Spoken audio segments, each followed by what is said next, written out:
எல்லாருக்கும் வணக்கம். வாங்க ஏஆர் கிரியேஷன் சமையல் ஒரு சூப்பரான லஞ்ச் மெனு தான் பார்க்க போகிறோம். கண்டிப்பாக நீங்களும் இதே போல் ட்ரை பண்ணி பாருங்கள். ரொம்ப ஈஸியாக நான் எப்படி செய்கிறதுன்னு செஞ்சுருக்கேன். சைவ விருந்து தான் இது. இது வரைக்கும் நம்ம சேனலை சப்ஸ்கிரைப் பண்ணிக்கோங்க. வாங்க லஞ்ச் என்ன செய்ய அப்படிங்கிறத வீடியோக்குள்ளே போய் பார்க்கலாம். இப்போ குக்கரில் பருப்பு வேக வச்சிடலாம். இப்போ பருப்பு ஊற வச்ச பருப்பை சேர்த்துக்குவோம். 100 கிராம் அளவுக்கு பருப்பு ஊற வச்சு செஞ்சிங்கன்னா தான் கொஞ்சம் பருப்பு கொஞ்சம் நல்லா சீக்கிரமாக வெந்துடும். இப்போ கூடவே பார்த்திங்கன்னா 1/2 ஸ்பூன் அளவுக்கு மஞ்சள்தூள், ஒரு 1/2 ஸ்பூன் அளவுக்கு ஜீரகம், சிறிதளவு பெருங்காயத்தூள், கொஞ்சமாக 1 ஸ்பூன் அளவுக்கு நல்லெண்ணெய் சேர்த்துக்கோங்க. இப்போ நான் ஊற வச்ச பருப்புலேயே தண்ணி சேர்த்து ஊற வச்சேன்னா அதே தண்ணியிலே நம்ம இப்போ வேக வச்சிடலாம். இப்போ ஹை ஃப்ளேமில் ஒரு விசிலும் 3 விசில் பார்த்திங்கன்னா சிம்மில் வச்சு மொத்தம் 4 விசில் விட்டு வேக வச்சிடலாம். கேரட் பொரியல் செய்கிறதுக்கு ஒரு வானலியில் ஆயில் சேர்த்துக்கலாம்.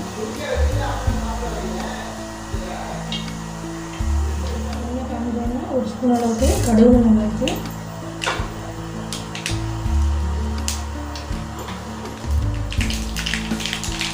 கருவேப்பிலை, பொடியாக கட் பண்ண வெங்காயம், பச்சை மிளகாய்,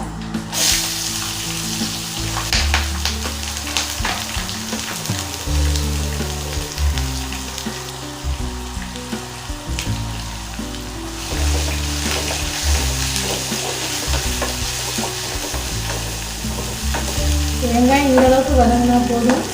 இப்போ கட் பண்ண கேரட்டு சேர்த்துக்கலாம்.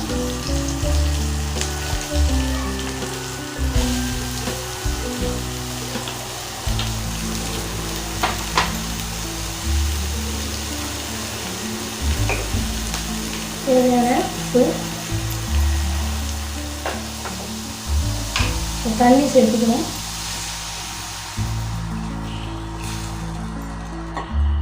நல்லா கேரட் நல்லா தண்ணி சுண்டி வரட்டும், மூடி வச்சுக்கணும். சாம்பார் வைக்கிறதுக்கு பாத்திரத்தில் ஆயில் சேர்த்துக்குவோம். ஒரு கைப்பிடி அளவுக்கு சின்ன வெங்காயம் சேர்த்துக்கோங்க, நல்லா கட் பண்ணதை.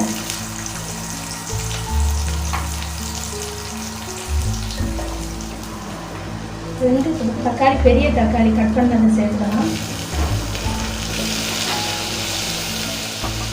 தேவையான அளவு உப்பு,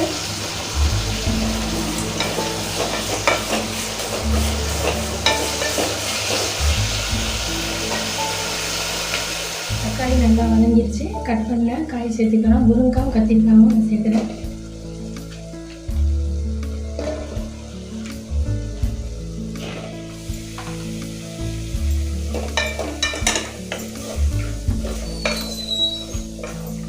சாம்பார் தூள் சேர்த்துக்கலாம்.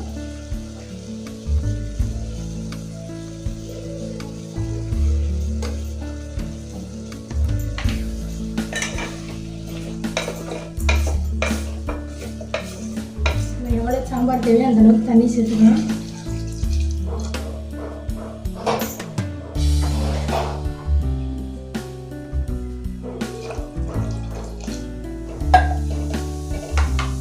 நல்லா காய் வரட்டும். கேரட் பொரியல் பார்த்தீங்கன்னா தண்ணியெல்லாம் சுண்டி கேரட் நல்லா வெந்துருச்சு.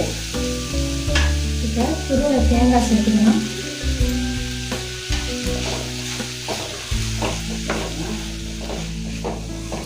தேங்காய் சேர்த்து அடுப்புலேயே வச்சு 1 நிமிஷம் போல் கிளறி கொடுத்துருவாங்க. அப்போ தான் ரொம்ப நேரம் வரைக்கும் கேரட் பொரியல் வீணாகாமல் இருக்கும்.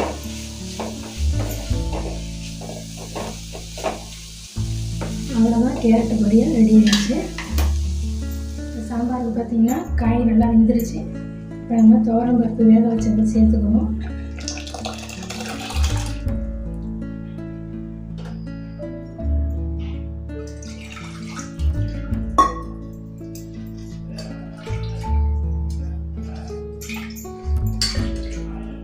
கொஞ்சமாக குக்கரில் தண்ணி கலந்து சேர்த்துக்கோங்க.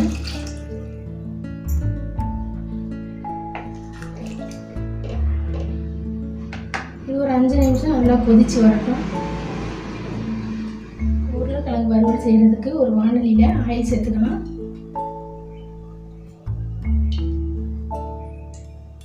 கடுகு பருப்பு,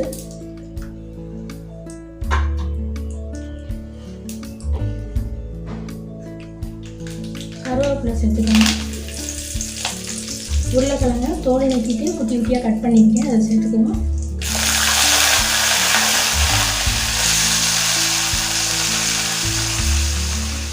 இதெல்லாம் மஞ்சள் தேவையான அளவு உப்பு சேர்த்துக்கணும்.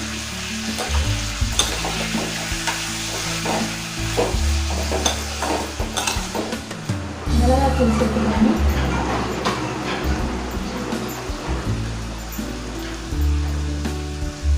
கொஞ்சமாக மிளகுத்தூள்,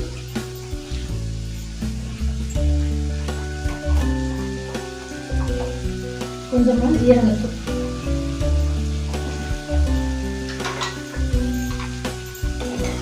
மூணு தண்ணி சேர்த்து இதனால் தண்ணி சுண்டி வரணும், அதளவுக்கு வேக வச்சுக்கணும். சாம்பாருக்கு காய் சேர்த்து நல்லா வெந்துருச்சு. நான் பார்த்தீங்கன்னா ஒரு லெமன் சைஸ் புளி ஊற வச்சுருக்கேன், சின்ன லெமன் சைஸு. இதை கரைச்சதை இப்போ சேர்த்துக்கலாம்.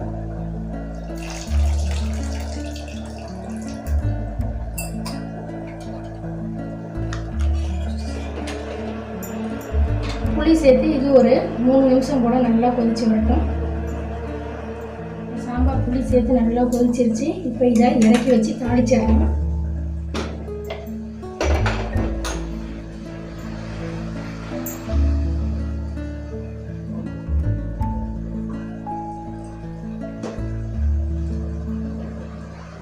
ஆயில் நல்லா சூடான கடுகு பருப்பு,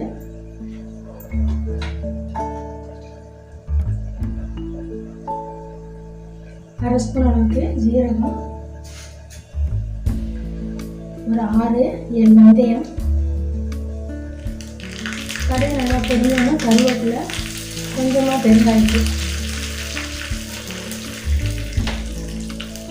தாளிச்சதை சாம்பாரில் சேர்த்துடலாம்.